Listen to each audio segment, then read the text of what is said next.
guys, welcome back to Anthony's Tennis Hub. My name's Anthony Hirsch. Today I want to go over the Indian Wells quarterfinals that happened on the men's side. I want to go over all of them, whether it's Alcaraz versus Zverev, or Medvedev versus Rune, or Paul taking on Ruud, or Sinner versus Lehechka a bit as well. And I hope to be back for the final and the semifinal as well. And I'm excited to bring a lot more stuff coming on the channel, as well as the Miami tournament. There's so much more coming. Please stick around. Don't forget to subscribe if you're new. Without further ado, I want to talk about Alcaraz versus Zverev. Alcaraz is back playing insane. I think I said it before that I have a feeling that hopefully in conditions that he likes, he might be able to figure it out. And I'm excited that he's doing just that, finding the confidence, playing better. The serve is looking great. I mean, he has a lot of topspin and kick on that serve. And this is a high bouncing court, and it's loving it. It's loving it. It's eating it up. It helped that Alcaraz made 79% of first serves in, getting that first serve rate up. He won 87% of first serve points against Zverev. He dropped just 10 points on serve the whole day against Zverev. Carlos was willing to rally with Zverev forehand to forehand. Far more tools on display from Carlos rather than Zverev. Zverev was just, Zverev and Medvedev play a similar style. They both don't like these courts. This is the only Masters event, I've said this in a previous video, but the only Masters event where Zverev has not made the quarterfinals at least twice and never has made the semifinals here. Zverev was one match away, but from reaching the semis at every Masters, just couldn't do it once again. So anyway, Alcaraz, 18 winners to 6 unforced errors. Just a stunner of a performance from Alcaraz.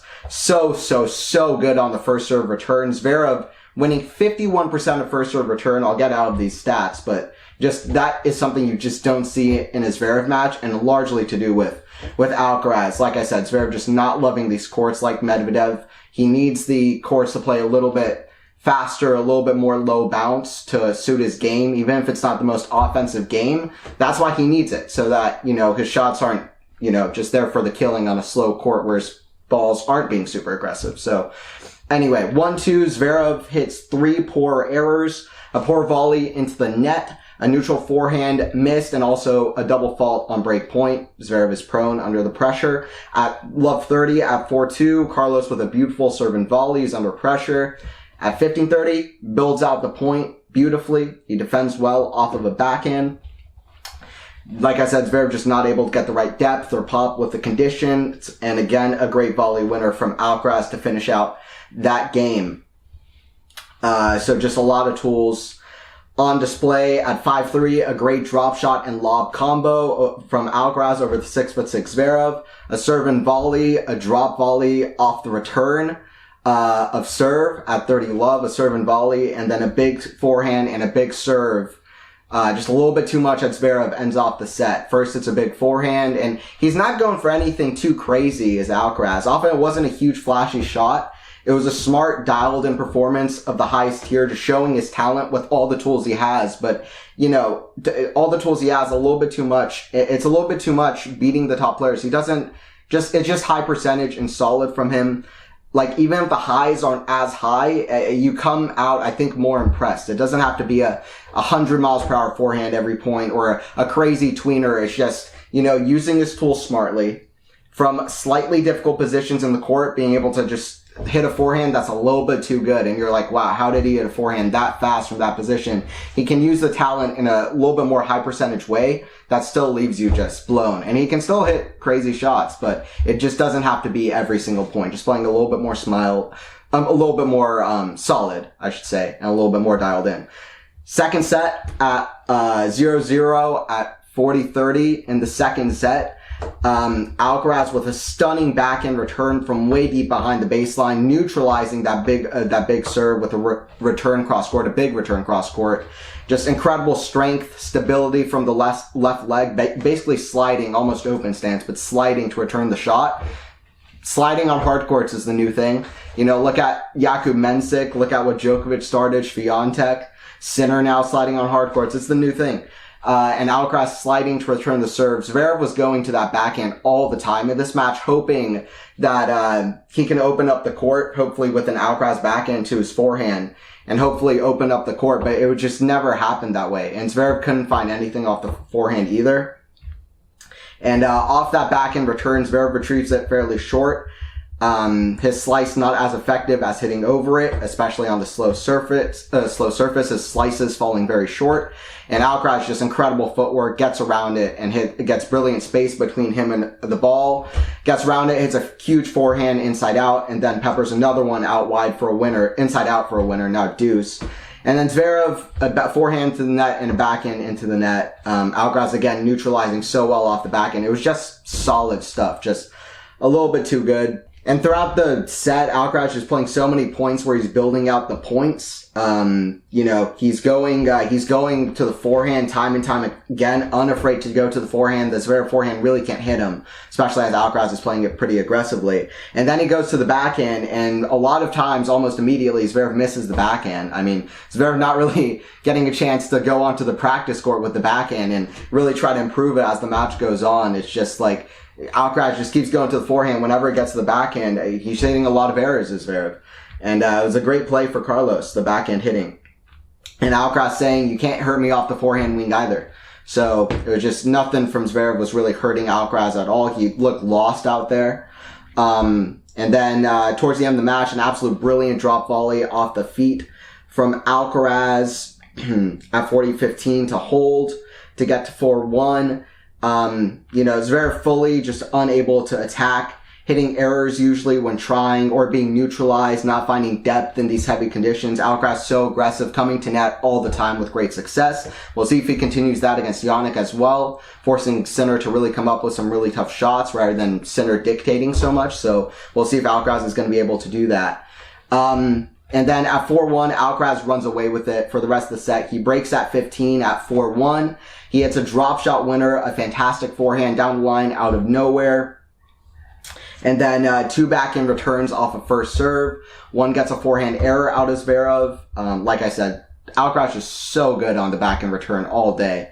And just Zverev kept trying to try it, but nothing came out of it. And then off of on match point, this was to break serve, by the way, at 5-1. Two backhand returns, and the second one hit the net cord and crawled over for a winner. Very fitting way to end the match with a backhand return winner by help from the net. So Alcaraz is so good. He's really lifted up his level here. He's just playing solid within himself. We're not on indoor hard courts. We're on outdoor hard courts. We've gone from indoors to outdoors, and Alcaraz likes the outdoors, and he's playing great, and he's not playing outside of himself, and that's a great thing to see. And Jannik is on a 19-match win streak. That's going to be an incredible match tomorrow, so I'll definitely have more on that match. Paul taking on Casper Ruud. Not an amazing match from either. Paul really trying to play aggressive and dictate here all the way. He hit 27 winners to 24 unforced errors in the first set. Casper hit 11 winners to 12 errors in the first set. Paul comes to net not in the first set, just in the match overall. Paul came to the net 41 times. Ruud came to the net 20 times. Paul won 63% of those points. Paul, 38% win rate on second serve points, but 34 for 47 on first serve is very good. That being said, neither guy served very well at all, to be honest. Both broke 4 or 5 times in the match. Paul breaking 5 times, Ruud breaking 4 times. But yeah, just not very good on serve. But even though Ruud's kick serve should be great, like on these high bouncing conditions, but just didn't have a good service day whatsoever. In the match, in set number 1, to go up a double break, Paul killed a backhand return winner down the line just to go up 3-0 double break. He broke in the first game of the match. Utterly aggressive and killing that out wide serve to the backhand time and time again on that ad side. He knows that Ruud is going there. Ruud loves that serve, especially in Indian Wells. And he so many times early on in the match, he hit a return winner off that backhand, which was really strong stuff and playing so aggressive. Second set, Paul dropped his level, is making just 56% of first serves in. Ruud began to be more aggressive and attack beyond the front foot, especially because he was getting second serves. To return, more errors from Paul too. He had a break point to break Ruud back at 1-3, but he blasts a forehand long, absolutely. Also at 1-3, Paul hits a smash off the bounce, completely long, terrible. Then Ruud hits a solid forehand, lots of great topspin, troubling Tommy in the second set. Just Paul completely dropped his level, Ruud upped his level, really not that much more of that, but can Ruud sustain it? And Ruud, you know, he was playing more aggressive, he was playing better. But set 3, Paul went right back to what he was doing in the first set, which is playing so aggressive. And once Paul's aggressive game started working, Ruud's aggressiveness, you know, withered down, even though Ruud's aggressiveness was really nothing for the aggressiveness that Paul was showing. According to Insights, Tennis Insights, attacking the second serve, Tommy Paul was attacking it 33% of second serves from Ruud, and so many with the backhand down the line, where so many people struggle on the backhand to find aggressiveness off that side and aggression off that side. But yeah, when Paul's game was on, don't think Ruud could do much to hurt Paul. Paul was doing quite well flattening out Ruud's high shots and his topspin. He was doing well to get above him and kind of flatten it out and play more to his level, which is a little bit lower, and Paul was doing that quite well. At 2-1, Paul hits another backhand return down the line winner from Ruud. Ruud keeps trying it. I guess he doesn't have that many more options. Paul again with the backhand return winner down the line. The backhand very good from Paul on attack. And also Paul just rallying from the back much better. Great fight from him. Ruud hits a forehand error and a backhand error, but Paul kind of pushes it out of Ruud. And then on break point to break Ruud, it's an awkward mishit forehand from Paul, actually. That falls very short. It was a little bit troubling because it was kind of an awkward mishit shot. You don't really know exactly how it's going to bounce or where it's going to go. And Ruud decides to slice it, which is a poor choice from Casper. He just decides to slice the backhand. Ruud just too hesitant to attack. He's not confident. I think he's much more confident on clay courts, some of his best surfaces, for example. And he decides to go to the slice, and it fails him. And then, he hits an error there, and Paul gets the break. At 4-2, Ruud fighting very well. You're like vintage Casper. This is how Ruud fought to get to Rune at Delray Beach from down a break twice in the third set against Rune, fighting very well on hard courts, which is very exciting for Ruud, who's already won just as many hard court matches this year as he did last year, actually even more. He's won 15 this year to 14 last year. And Ruud fighting very well. He misses another overhead to Paul's very sunny conditions, very windy, sunny. A backhand down the line pass missed. Also a forehand pass from Casper that was very impressive. And just a great rally from Ruud. No errors in the game whatsoever from Casper, but his forehand very good. But the story could not be different in the next game. Ruud completely unravels within like 1 or 2 minutes. Ruud just completely unraveling. 4 forehand misses, completely missed, going so aggressive. Early errors from Ruud off that forehand. Literally all 4 were forehand errors from Ruud. And consistency from Ruud, all gone. He was just playing very, very aggressive, out of his skin, hitting early errors, early forehands. And maybe it was nerves, but early ball errors, and the consistency he had to get the match back on even terms, completely lost, as now the match was, he had pressure now. He had almost had nothing to lose at 4-2 when he was down a break, but, he had the match to lose, which is no good. But, now he has the pressure of, having to stay in it. I don't know what it was. Maybe it was nerves, maybe it wasn't, but then Paul kind of runs away with it, serves out the match. So it wasn't great. Although Paul, impressive that he was able to figure out Ruud and come with a very clear strategy, and Ruud just didn't have a very good response to it. Paul's so aggressive, and he'll have Medvedev up next, and that'll be a really interesting tussle. And I think Paul likes maybe the conditions more, but Medvedev's being more and more impressive at Indian Wells, so we'll see. Speaking of Medvedev, Rune versus Medvedev. This was a high quality match, very interesting points from both of them. The big stat I would point out is that Holger Rune won 14 of 37 second serve points. Medvedev won 18 of 29, which is a big stat. The fact, not only that he won less second serve points than Medvedev, it's also the fact that he played way more of them, which is, first serve percentage, really. Rune got broken 4 times, while Daniil saved 6 of 8 break points, getting broken only twice. High quality for the most part. Medvedev now giving more looks on the return on the break point at 5-5. He comes in closer, chips the forehand return. Rune misses the next forehand. And from up 40-30, it was 3 forehands that cost Rune. One he played too short. Rune really had a forehand winner that he played too short. For the most part, Rune's forehand was looking really good throughout the event, but it kind of shows me that there's something still with Rune that his confidence withers away from him. And sometimes I still worry about Rune's shot selection, point in, point out, but I think he's playing better and better recent weeks, which is very exciting, and he's still so young. Some people don't even crack the top 50 at 20 years old. Look at what Rune has already done. He's a top tier talent. And it's great signs for Rune on outdoor hard courts. His forehand was fantastic throughout this tournament, especially against Fritz in the court in the round 16. But, it got away from him at 40-30. 3 forehands that cost him. One should have been a winner. Plays it very short. Medvedev lobs him, and then Rune very kind of, almost temperamental, or not temperamental, but very, impulsive. Hits a smash completely wide. He should have played a little bit more solid with it. He goes for a big, big smash, misses it completely wide. 2 other forehands that he missed. Rune, and that forehand just getting away from him. Second set was more of a roller coaster than the scoreline showed.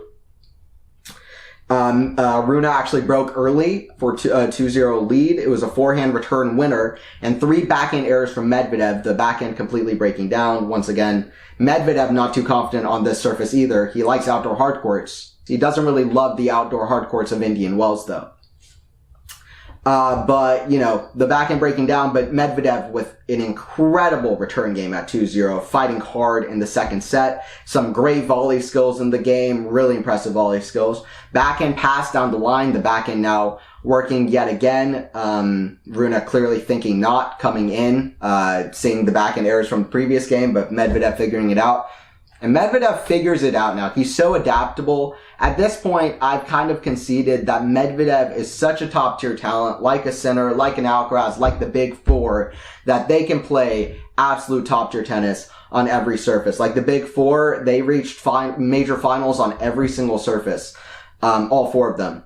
And, I think it's that kind of thing with Medvedev. I don't know if he's at the Big Four's level. I don't even know if he's at Sinner and Alcaraz's level, but he's one of these guys. He's a world #1 player, and he's so talented that I think that he'll be able to figure it out. That's what I think we're seeing. He breaks back at 2-1. Just great fight from him altogether. Rune with a forehand into the net as Medvedev just rallying so well from the back of the court, defending great. Just getting one more ball back into play as we're used to with Daniil all the time. One more back. The octopus at work. Just so many arms and legs. And a poor game from Rune at 2-2 with a double fault, a drop shot forehand wide, and then an early forehand into the net. And it's that kind of thing with Rune. He shows things sometimes in some tournaments, some matches, some games, some points, whatever it is, however long it lasted, some flashes of absolute brilliance. And sometimes that flash can even be a tournament. It's not a flash, it's a lightning bolt. Rune can be very impressive. And he's surely a top-tier talent that's going to improve a lot, but he needs to improve on consistency, showing that more often, kind of improving on his maturity of the shot selection and making sure that he can get to that level all the time. But listen, I kind of do like his mentality in a lot of ways and the way he fights in matches.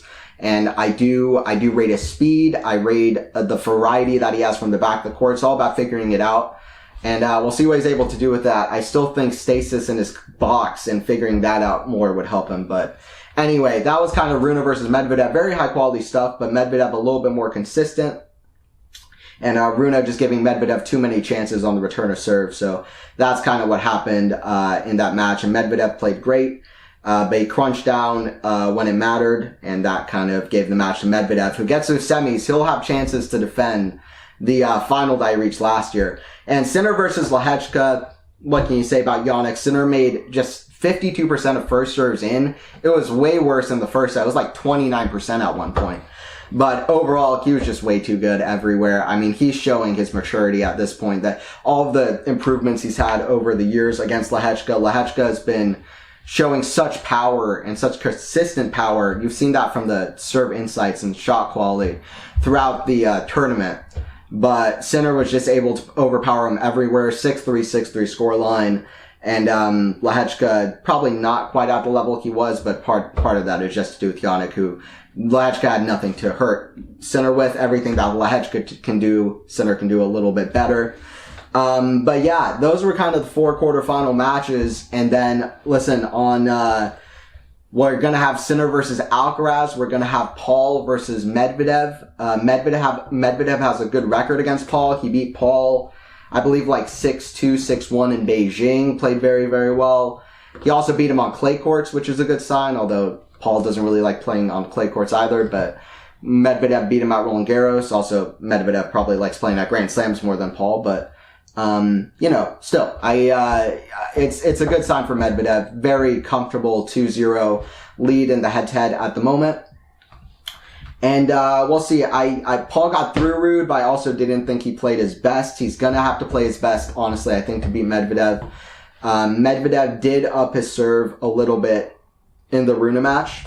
For sure, he did up his, serve stats from where he was earlier in the tournament, where his serve was really just completely neutralized by the court and not playing good enough at all. You saw that against Korda, where he still was showing good signs, like he was still liking these courts better, kind of like what started last year in 2023, but his serve was just not there. But his serve has been a little bit better. He won 68% of first serve points against Rune, won 62% of second serve points.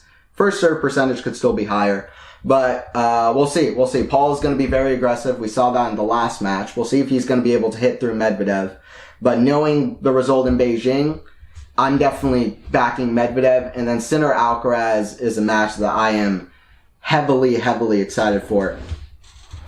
And Sinner versus Alcaraz is going to be a lot of fun. And Sinner now leads that head 4-3. I said it in my Sinner Alcaraz US Open video, which I'll link right below. One of my favorite matches of all time. Even though it just happened, I mean, I have a lot of favorite matches that happen even as far back as the 80s or whatever, but it was one of the all-time great matches in my personal opinion. Even though they're two very new guys on the tour. Alcaraz at the US Open, Sinner was up 2-1. He had a match point to go up 3-1. And that Ted also chances, to get ahead of Alcaraz with perhaps maybe even winning his first major, stopping Carlos from getting to that world number 1 spot. That was a big match. And the stakes are very high now too for Alcaraz, People now, I think with this tournament, Alcaraz has gone right back on the board. For me, he was already there anyway. But I think that this is a chance for Alcaraz to prove himself right back into the rivalry. I think Alcaraz is going to be so motivated, but like I said, I think the courts really do serve Alcaraz much better. So I just think, let's see how Alcaraz can do. Let's see how he can survive on the serve against Sinner. And I think that Sinner needs to make sure he's getting the ball deep in the court and hitting through the court, because the court is going to try to stop Sinner from doing that. So I think that's going to be a really big thing. Sinner can do it on indoors, but can he do it on this type of surface? That's going to be a big thing to watch. I think they always come with great, fresh shot making. I think 2024 Sinner off of 19 matches against Indian Wells Alcaraz is going to be very interesting. I think Alcaraz, big things for him is to see, we know that Sinner is going to serve well, although he didn't serve his best against Lehechka, but we think Sinner is going to show his serving off. But I think Alcaraz likes these conditions. Like I said, it helps out his serve. Sinner Alcaraz is going to be a lot of fun. Yannick is just so winning and in the habit of winning that I think that he's definitely the favorite coming in. But at the same time, I think that, if Alcaraz is going to do it, I think right now is the time. And I think that this place is the time. So we're going to see how Alcaraz shows up as well. But I'm excited, and I'll be back talking about those matches as well as other matches as well. And yeah, thank you guys for watching. Don't forget to subscribe if you haven't already. Please make sure to like the video as well. I appreciate each and every one of you watching. Thank you so much. And yeah, there's a lot more coming on this channel. Please stick around. I'll see you guys at the next one.